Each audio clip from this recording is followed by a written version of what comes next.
हम झा कल्याणी सब गोटे के गोर लगे छी और एक पारंपरिक कृष्ण जन्म सोहर सुना रहल छी। आशा करे छी अहाँ सबके नीक लागत, अपने सब सुनल जाओ। आ जोड़ने आंधियारी के कारी बड़ लागत रे, आ जोड़ने आंधियारी के कारी बड़ लागत रे, ललना रे भादव मास बयारे, पहरो सब जागत रे, ललना रे भादव मास बयारे, पहरो सब जागत रे।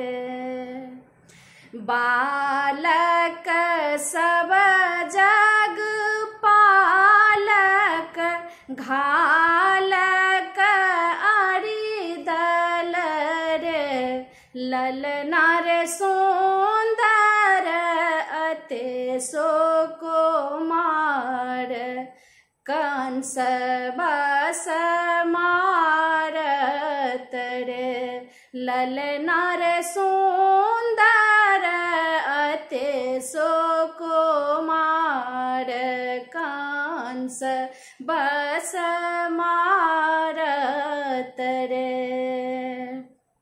छोटल बंधन मोर चोर बनी भागल रे, ललना रे जमुना अगम जलधार, पार कोना जाए बरे, ललना रे जमुना अगम जलधार, पार कोना जाए बरे।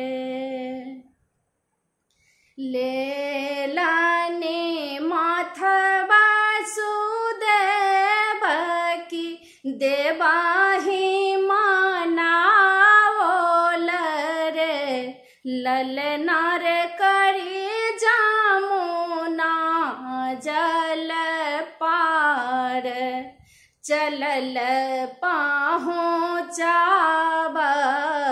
रे, ललना रे करी जमुना जल पार, चलल पहुँचाबय रे।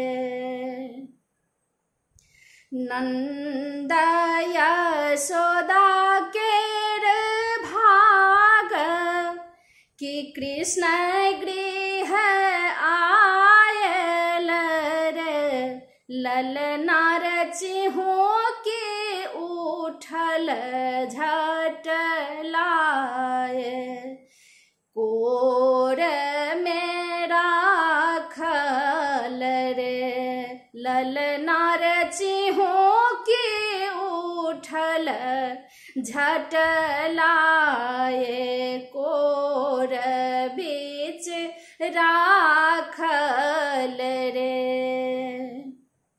देखल नयन पसारी, नंद मुदित मन रे, ललना रे भगीरथ तनय पधारे, सफल करू जीवन रे, ललना रे भगीरथ तनय पधारे, सफल करू जीवन रे, ललना रे भगीरथ तनय पधारे, सफल करू